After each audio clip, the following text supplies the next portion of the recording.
Baik, sekali lagi kita buka dengan bacaan basmalah bersama. Bismillah. Bismillahirrahmanirrahim. Nomor 1 ya, nomor 1 Anda sebagai seorang guru ataupun calon guru profesional tentunya harus mengenal ataupun menguasai tentang teori belajar. Pertanyaan saya, teori belajar apa saja yang Anda ketahui? Kemudian pembelajaran apa yang menjadi landasan untuk merancang sekaligus juga untuk mengembangkan perangkat pembelajaran. Nah, ini soalnya sama buat yang belum saya uji, semuanya sama ya jawabannya. Jadi nomor 1 jawabannya apa, Anda semuanya sudah bisa menjawabnya.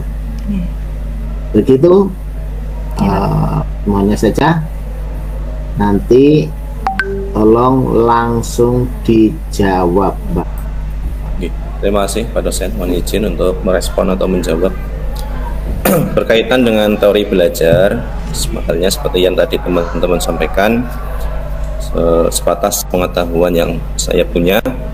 Yang pertama adalah teori behavioristik, di mana teori ini guru merancang pembelajaran melalui adanya stimulus atau rangsangan yang diberikan kepada siswa, kemudian siswa merespon terhadap rangsangan tersebut dengan adanya perubahan perilaku.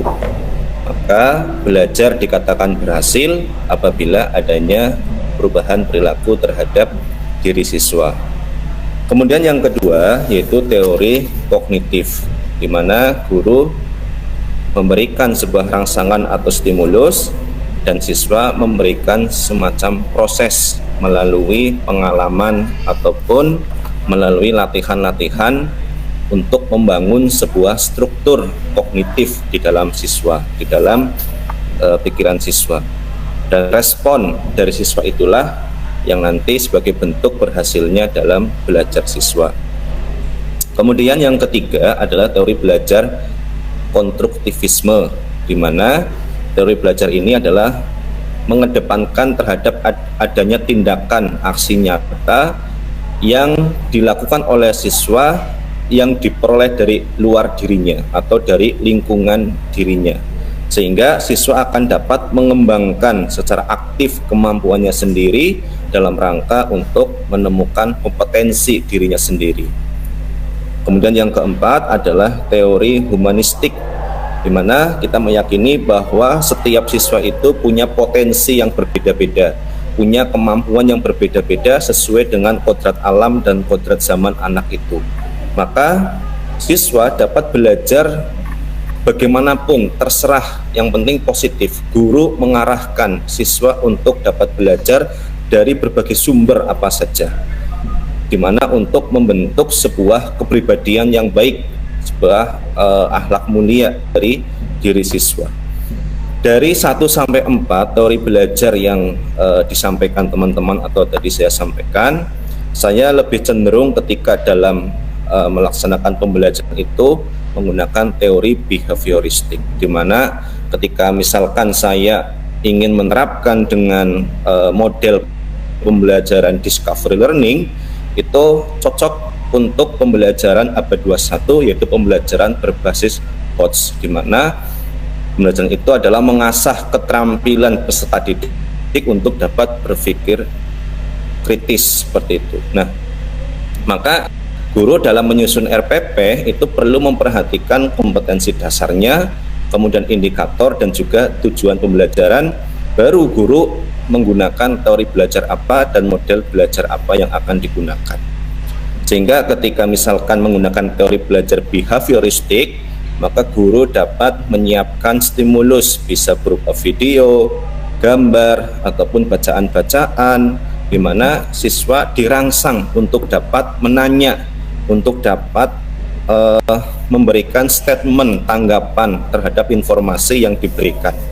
Kemudian siswa juga setelah diberikan respon dan memberikan tanggapan, maka siswa dapat melakukan sebuah pengolahan data melalui kegiatan diskusi kelompok, di mana semua siswa itu akan memberikan argumennya secara kritis, menganalisis apa yang diberikan sampai kepada memverifikasi dari apa yang diberikan terhadap siswa melalui bimbingan dan penyelidikan oleh guru.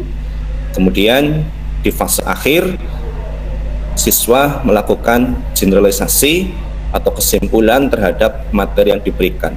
Nah, proses belajar itulah yang menurut saya itu sangat cocok untuk diterapkan di pembelajaran abad 21 sekarang ini, salah satunya dengan menggunakan teori belajar behavioristik dan juga model pembelajaran discovery learning ataupun yang lainnya. Begitu Pak dosen untuk jawaban saya. Terima kasih. Ya, terima kasih Mas Nurholis. Assalamualaikum Pak dosen, Dr. Ki Haji Khalid Mawardi. Assalamualaikum. Waalaikumsalam. Sehat, Abah. Alhamdulillah, sehat-sehat. Oke, kalau kemarin sudah ditanyain semua sama Pak Nurwadi, itu Bapak hanya ini saja, menekankan yang satu tok, yang kemarin juga teman-teman masih ada yang ngunggah, yang di RPP itu, yang tujuan pembelajaran itu ya. Yang tujuan pembelajaran itu kan harus ada unsur ABCD-nya ya. Unsur ABCD itu harus ada semuanya. Tapi di beberapa RPP teman-teman masih ada yang belum semuanya ada unsur ABCD-nya.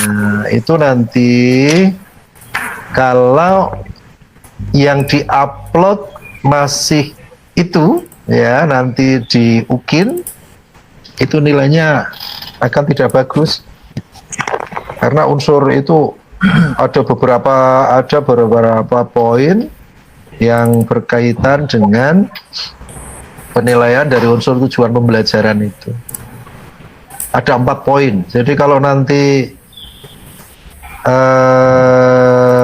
RPP yang Bapak Ibu unggah ke portofolionya UKIN besok, masih yang belum direvisi, terutama di tujuan pembelajarannya, nanti nilainya akan tidak bagus karena mesti di bawah. Jadi kan nilainya biasa, rentangnya 1 sampai 10.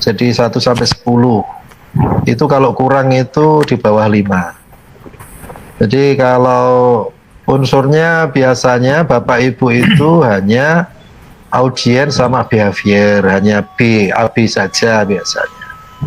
Condition sama degree-nya belum. Nah, sekarang tak cek satu-satu aja. Nanti setelah cek selesai, nek wis bener ya berarti 90.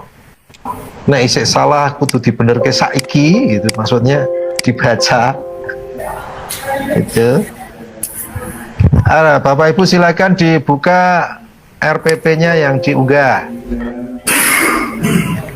Dibuka sendiri-sendiri aja, nanti tak suruh baca satu-satu di tujuan pembelajarannya.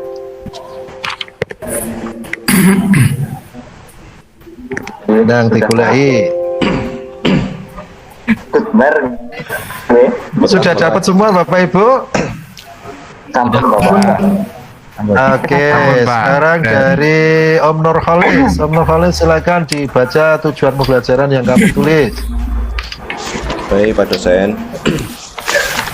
Tujuan pembelajaran yang kemarin saya cantumkan di RPP itu setelah mengamati video dan bertanya jawab, itu kondisinya peserta didik itu audiens dapat menganalisis itu behaviornya, ciri-ciri orang yang memiliki sikap saja'ah dengan benar adalah degree-nya.